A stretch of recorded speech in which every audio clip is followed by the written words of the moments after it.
host viral infection interactions. And the isolation of individual cells are important. Gosling information in biological experiments lower into cells. Here is present a platform to capture individual cells for biological analysis and experimentation of virus infection in host cells. um, to find the optimal design, the traps are evaluated to obtain a high capture efficiency of a single cells. Um, SU8, 3025 and PDMS was used. The images were captured with the image propi Pro Plus software. The design muscle straps the channel with range is 75 to 100 micrometer. Channel height was kept at 25 micrometer. The chip was performed better with independently arranged straps. Um, 9 channels are connected to other parallel channels, and each chamber consists um, of 50 traps with alternate arrangements. And this part here is observed microfluidic design to integrate the microchannel gradient with a series of traps to capture and grow individual cells for multi-drug analysis. And and in this part, fluid flow eliminated temporary blockage. This capture process allows a single group to go to multiple traps. In these traps, there is a lot of hydrodynamic resistance between the entrainment bag and the fluid stream to capture the individual cells. Okay. Okay, in this parser, capture efficiency did not differ between a structure of different dimension. In figure 3, the gap must be optimized based on the size of the cell phone to produce better statistics. In addition, we verify the effect of the flow on the capture of the cells. The observation shows a capture efficiency of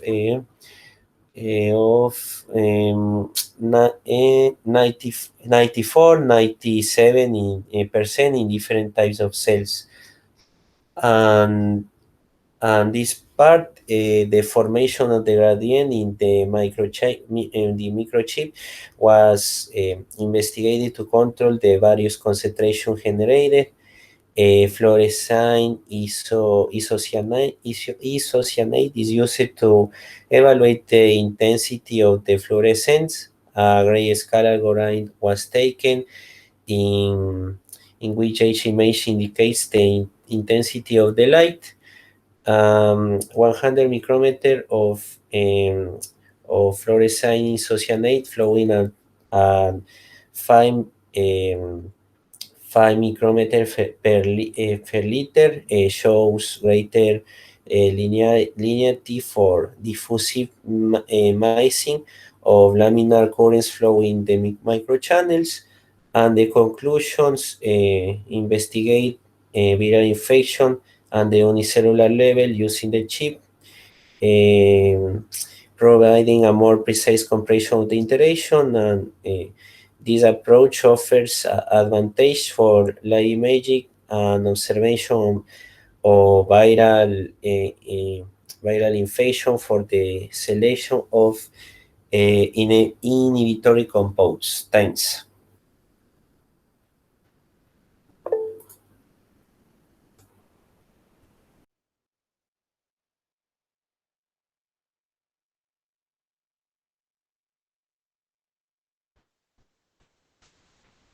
Okay. Good morning, everyone. This is the topic of my paper. Okay. In this case, the authors perform microhell particle suspensions using microfluidic experiments in order to enhance oil recovery. The first part, they talk about how they fabricate this microhell particle suspension is they use basically a microhell composed by polyacrylamines, and the next part is how these microhells use that is used for oil recovery. Okay, the first assay is characterize these microhealth particles. This is the first graphic that you see. This is the particle distribution. The size of this is the curve that provide the dimensions of these microhealth particle suspensions. Then use a cryosem microscope in order to see what is the what is inside of this microhell and what is the size of this with this. And then they perform the experiments in order the shear stress, the shear rate, and the viscosity, because in some cases the viscosity, if you see the microhells lose this property, the viscosity increase, and other cases decrease according to the shear stress. And this is a typical experiment that do the typical size in order to get what is the behavior of this new microhell, analyze the viscosity versus the shear stress and the shear rate. Okay. And they compare with another polyacrylamides. Okay. The next part is the design of this microfluidic. This, if you see, it's very tiny. Is 8,000 microns and 6,000 microns. They use two different size of the pore, and in this part you have a high permeability, and this is the low permeability. It means that the fluids will be across this part rapid, in contrast to this one. Okay. This is the size of the pores between these grains. How they perform this? They use this technique. They use a real sample from the soil. This is a sand, and then use a petroleum, but this petroleum has a dye, a color and fluorescent dye, and then they took a pictures with different waves, see? And then they use Fiji in order to reconstruct the different ways, views of these pictures, and reconstruct in 3D, and then analyze what is the distribution of the pore, the pores in the rock. This is the distribution of reservoir in rock, and then perform after they perform this microfluidic device, and then analyze again the pore distribution, and if you see is quite similar. And then with petroleum they analyze and compare the geometry of the oil between this microfluidic device and this, and they get a quite similar configuration, quite similar a pore configuration, and quite similar behavior of oil inside of both of them. This is ISI. This is the configuration of oil inside of the microfluidic device. This is the setup. They use 2 pumps. They use a tiny range. This is a Hamilton range, and they use this microscope, and they use the fluorescent light because in all of the cases the oil has this kind of chlorophyll in order to get by fluorescence the image. Okay, they collect a different image. They use water and the oil. The red is oil, and the blue in this case is water. And the same, this is the another polyacrylamide solutions, and this is the microhell dispersion. They analyze how they recover oil uh, in a period of time. At the end, they analyze one picture by one, and they contrast what is the first the displacement of distance. It means what is the distance that the liquid pass across on the chip. Okay, this is the pictures, the photos that I've taken of a microscope without colors. This is that they get. And sorry, okay, oops. Okay, as I told you, they compare three things. Okay, first they use the polyacrylamidic solutions versus microhell particle solutions. They analyze what is the pore volume that they use in order to analyze what is the pore volume to obtain oil recovery, and they use three different graphics. The first graphic is the sweep efficiency versus pore volume. In these cases, both are quite similar. But in order to in the next graphic, the oil recovery is improved or increased a little, like at 30%. In contrast to the polyacrylamide solutions, if you see, this is the microhell particle recovering more oil inside of the microfluidic devices. And the final, they use the percentage of the efficiency. It means that they use contrast this oil recovery versus sweep efficiency, and they obtain this efficiency displacement. In this case, the microhell particle is more the efficiency display, in contrast to the polyacrylamide solution. This is the final results. Thank you for your attention.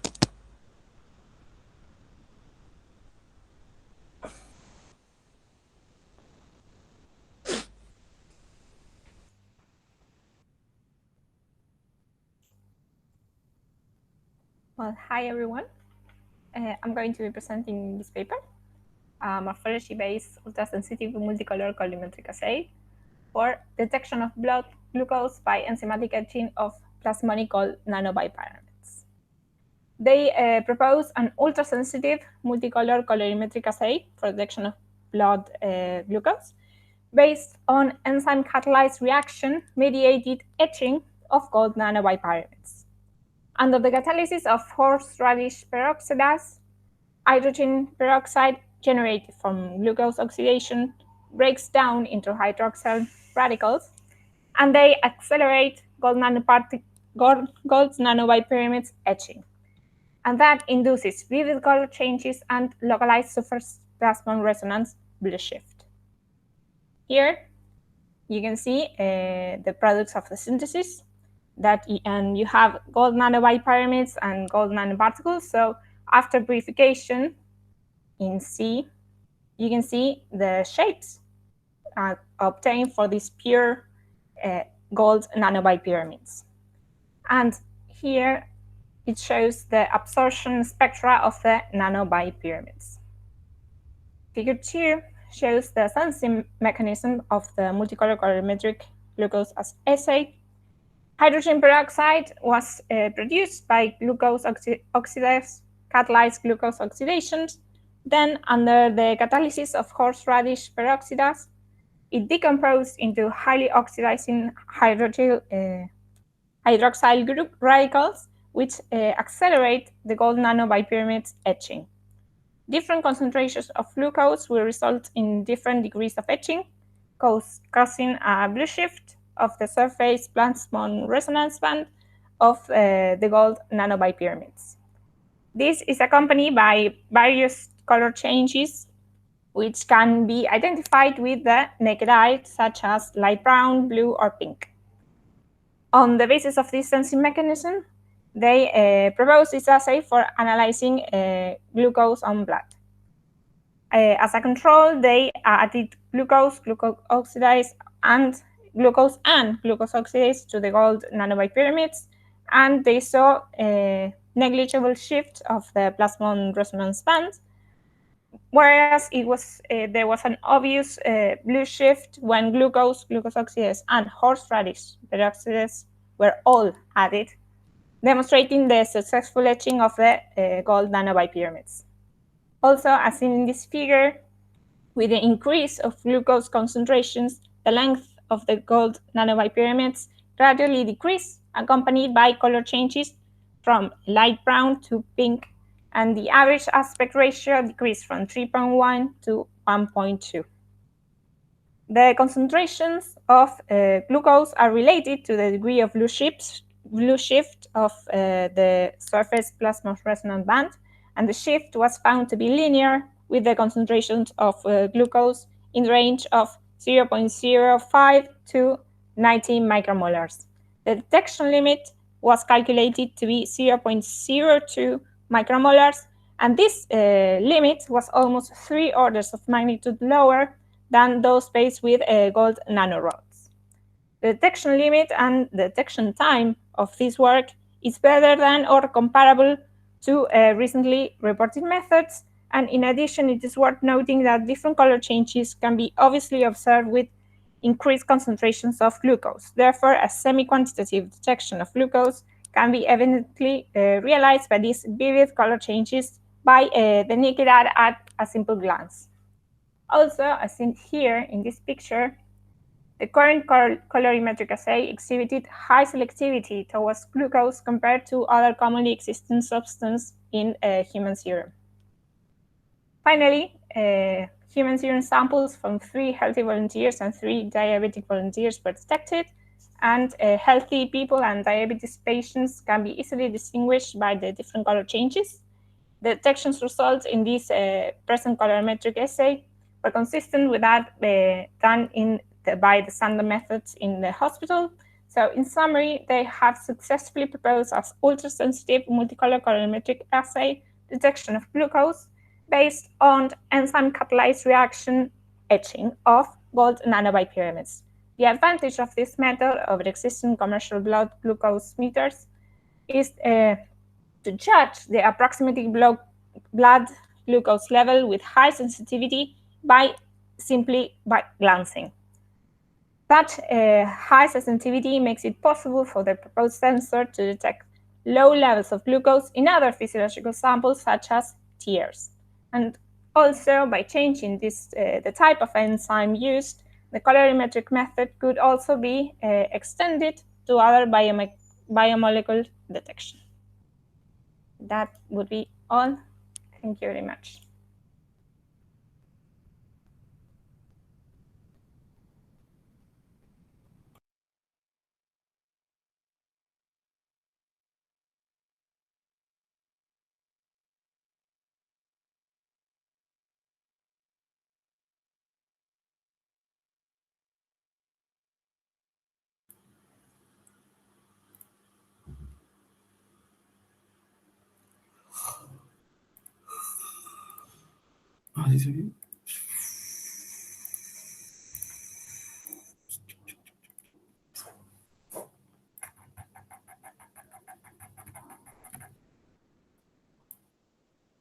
Okay, can everybody see it? Yes, we can see it. Thank you for your confirmation. Okay, good morning, everyone. Today I'm going to inform you about plain segmentation by unsupervised machine learning methods. In this paper, supervised machine learning methods were used to segment plants from the background in such image and compare them with commonly used thresholding methods. Algorithms for measuring a range of plants treats depends on properly segmentation. It is like all pixels in the image are segmented into one of two classes, plant or background, and the end result of the segmentation is a binary image, as you see here in figure 1. On the other hand, to create a binary image, as shown here in figure 1b, all background pixels are set to 0, while all plant pixels are set to 1. Many obstacles make the task of image segmentation. The first one is introduced by the background when it is a single type, identifying a single metric to separate plant and non-plant pixels. It can be simple, as you see here in figure 2, figure 2C. However, even when plants are imaged under a greenhouse condition, additional background complexity is often a variable, as shown here in figure 2G.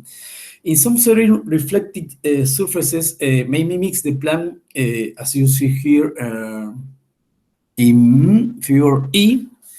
In addition, to facilitate accurate, efficient plant segmentation, takes is considered some of commonly used approaches, such an example, frames differencing. Another differencing approach is the Kamen algorithms.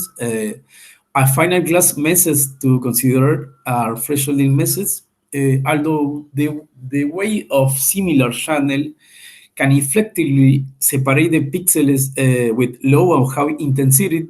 It's difficult to distinguish between the plant's pixels and the dark background, as you see here in figure 3b. In the other hand, regarding materials and methods, we can say that the raw image use store intensity values for free channels with a bits age corresponding to integer values between 0 and 250. About segmentation by thresholding is considered three common thresholding methods. The first one is binary thresholding with similar weights for three channels. I mean red, green, and blue. Mean adaptive thresholding and the final thresholding methods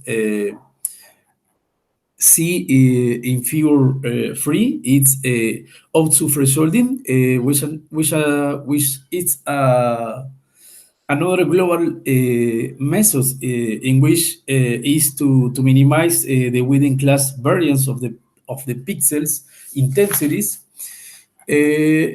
What else? About segmentation by classification, in total, 5 supervised classification methods were trained. These methods were linear discriminant analysis, quadratic discriminant analysis, support vector machine, random forest, and neural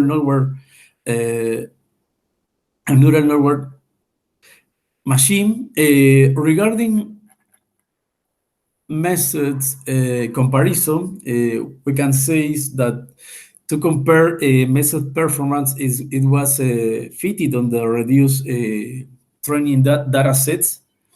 Then these 5 methods alone were compared with the respect to false positive rates, false negative rates. Overall misclassification raised on the training and testing sets, giving all rates as presentation.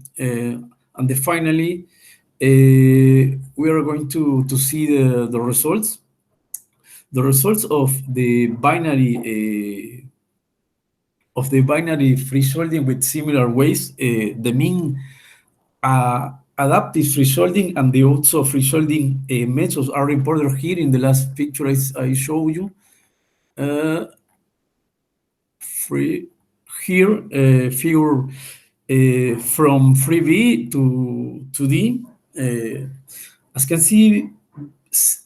can be seen in figure 3, none of the free-shielding methods perform well, while they can clearly identify the plants they are misclassifying for too many background pixels as plant pixels. At the same time, here, figure 4A clearly has too many background pixels classified as plant to be useful.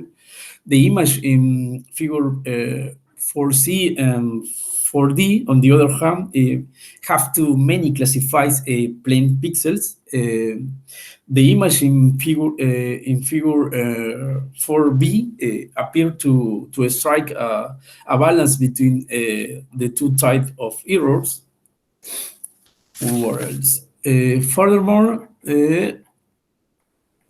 in figure 5, we can see examples of crops portion of the original image that contain only backgrounds.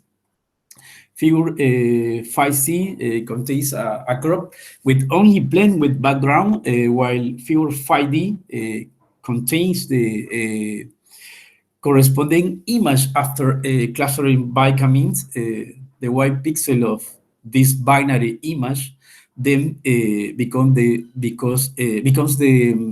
the training examples for the plant classes.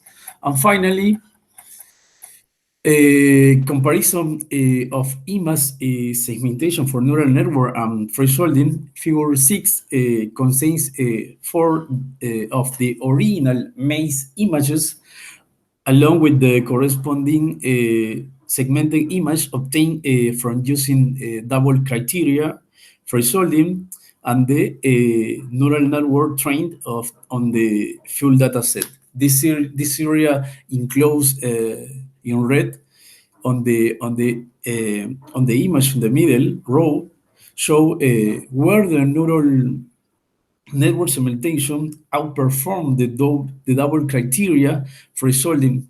In addition, it is clear in this image that the segmentation by neural network both fill in the plants and eliminate background noise better.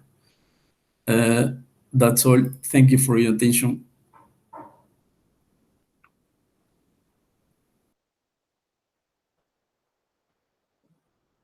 Good morning, everyone. I'm going to share my screen. Yeah. Okay. Today, I would like to talk about this paper called Droplet-based Microfluidic System for Individual C. elegans assay.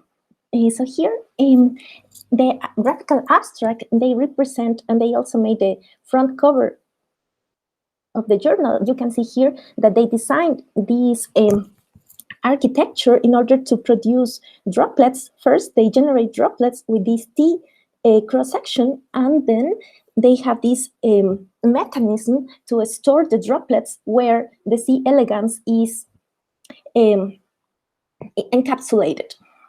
So here we also have the design. They take advantage of this mechanism to store the droplets. So it is the principle to capture these droplets is that the resistance is higher, for example, here in the number 1 position, and then the droplets are going to, the droplet number 2 is going to be stored here, and after the droplet is stored, then the resistance number 1 is higher to number 2, and then that's how they capture these droplets. In figure 3, you can see how the droplets are generated by the T-junction, and we also have this video in the supplementary information, so you can see how the nematode is encapsulated inside the micro droplets. And in here, and in figure 4, the white arrows indicate the nematode, where the droplets that contain a single nematode. And this is a great advantage because C. elegans can help us to discover drugs and, for example, for Parkinson's disease. And in this study, the authors tried this drug, different concentrations of this drug MPP, which and you can see that they distinguish the different movements that the nematode makes inside the droplets. So as you can see here in number 1, and that is how the C. elegans start moving, and in number 2, that's the sinus shape. So with these shapes, we can see if the neurotoxin is the concentration of the neurotoxin affects the movements of the C. elegans. So the worms, when there is no drug, no neurotoxin, they have this C shape, as you can see in number 1, and also the sine wave shape, as you can see in number 2.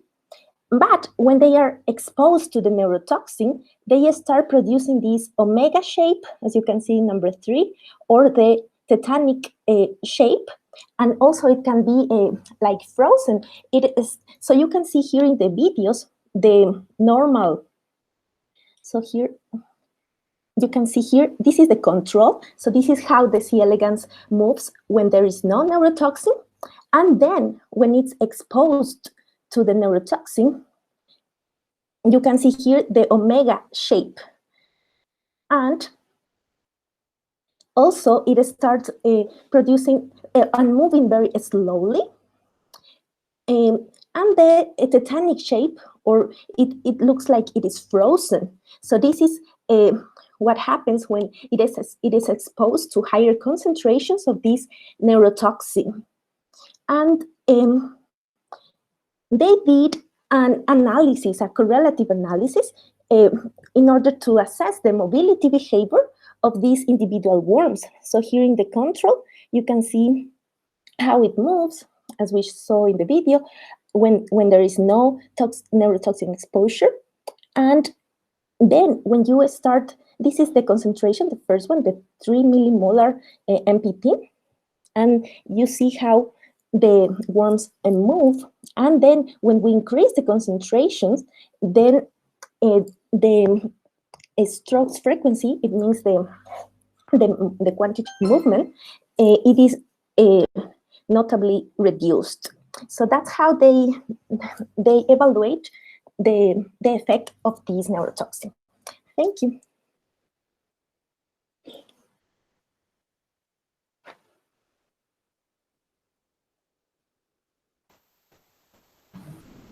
Hi.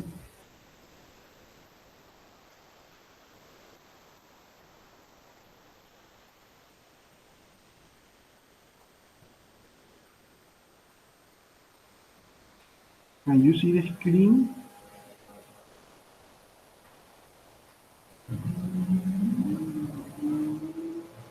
Yes. Yes. Good morning, everyone. Today, I will talk about the paper titled Fluctuation, Correlation, and the Estimation of Concentration Inside Cells. This article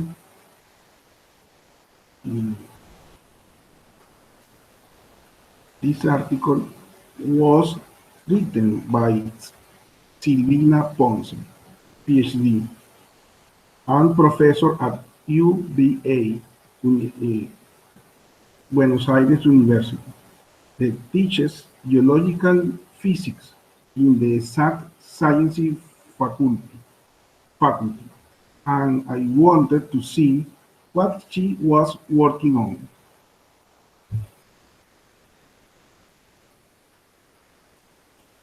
In physics, the analytical resolution of a problem has great values and is appreciated by peers because In general, the usual problems of the various fields of physics are formulated by nonlinear equations of least mathematical complexity.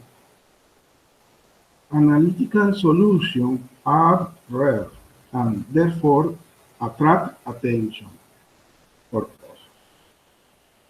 In this paper, they study ligand number inside occupancy fluctuation when ligands diffuse and react going beyond the analysis that focus on their asymptotic decay. This research is motivated by the fact that information transmissions in cells occur quite accurately even when concentration changes are read by individual binding sites. It is known that the time it takes for a ligand concentration to be estimated by binding site, with a certain accuracy depends on the diffusion coefficient of the ligand. In biology, this case occurs inside the cells in the transcriptional activity of accumulate RNA concentration. In RNA concentration in DNA in Drosophila melanogaster embryos. In this paper, they ask how the asymptotic behavior of the diffusion is achieved. The problem is non-linear and complicated. The principal result of these articles is the analytical expression for the relative error that considers the time it takes for the number of free ligands in the interaction volume to approach its mean values. The analytical expression are equation 21, one moment please, 21, 22, 21, 22, 23, and 24. This correction can explain the observed coexistence of highly fluctuation instantaneous transcriptional activity and of accumulated mRNA concentration in Drosophila melanogaster. These expressions can predict the decay observed in experimental results. Figure 1b is the result. 1b, the experimental is the line is this line, and the analytical expression is that. The analytical expression compared with the stochastic simulation in figures 2 here. The analytical expression is dashed curve and the shaded area. Shaded area is with 24 equation, and the stochastic simulation that symbols a cross. The article is quite interesting from a mathematical point of view, but it is not possible to explain them in such a short time. However, seeing how the analytical solution describes a specific biological situation that occurs within the cells is admirable. It's beautiful. Thank you very much.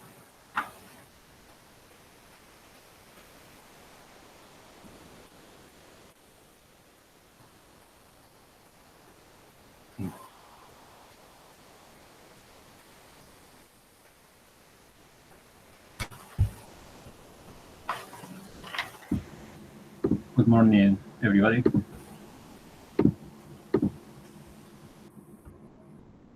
Today, I'm going to present this review article, which abords different techniques of machine learning in order to apply in drug discovery.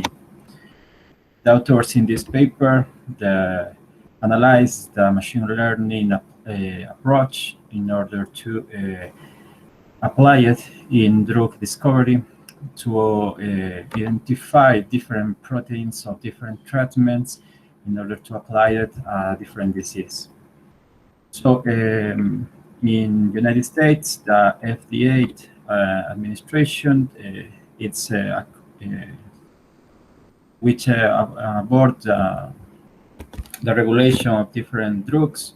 So each year, amount of different medication or drugs are presented, but minimal amount is approved.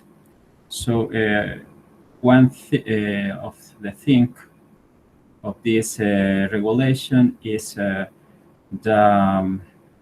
analyze which are toxicity or which are the benefits of the different drugs.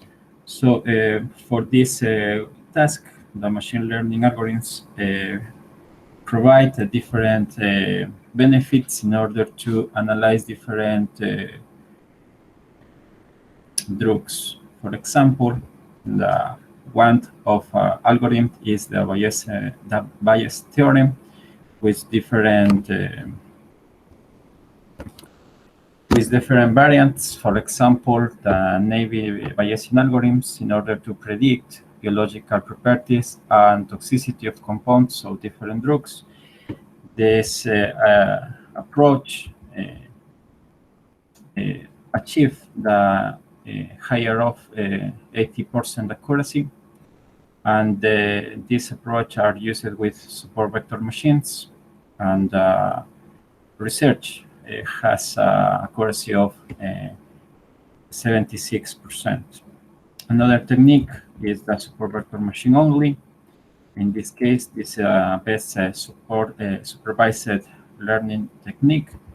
In this case, apply it to analyze different scenarios of different disease in order to perform the weight of produce different medications. The accuracy of this approach is over that 90%. Another technique is neural network in order to predict, for example, the way of respond different drug in cancer, for example. In this case, the genomic features are analyzed to provide different chemical properties. So in this case, the accuracy of this approach it's higher than 90%. And last years, that deep learning techniques is widely used in various fields. So in this case, in pharmaceutical field also can be performed, for example, using restricted Boltzmann machines and convolutional networks in order to discover new drugs. The performance of this approach is over than 90% also.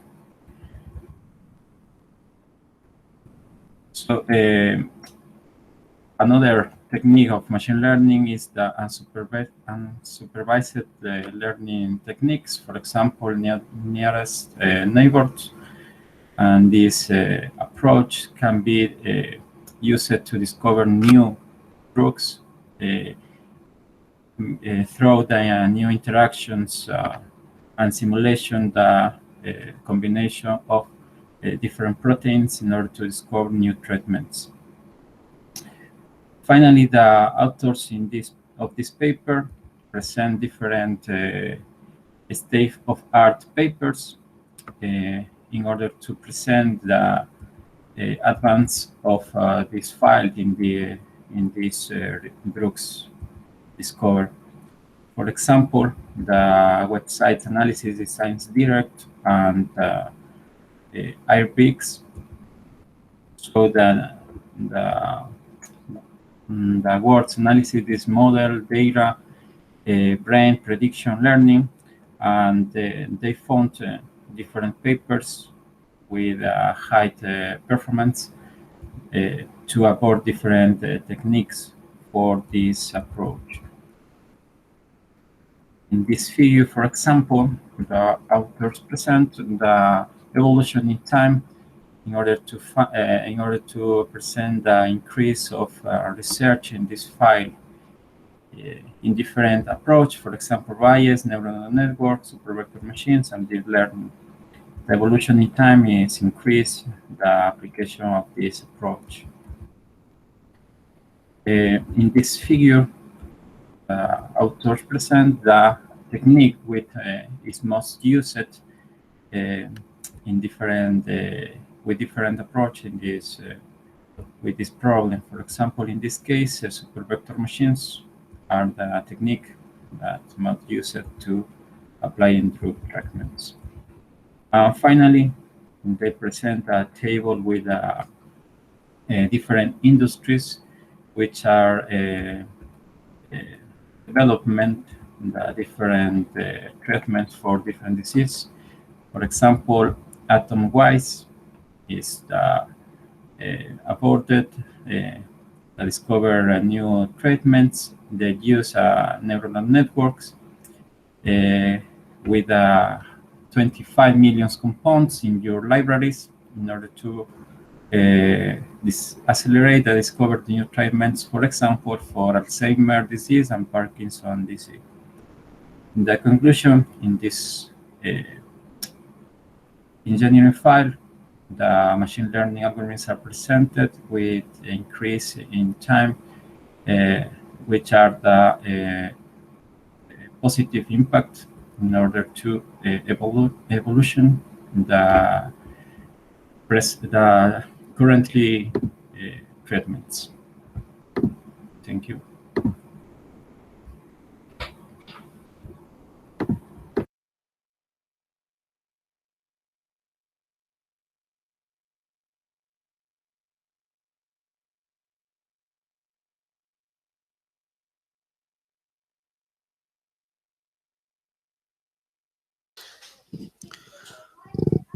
Okay, any question?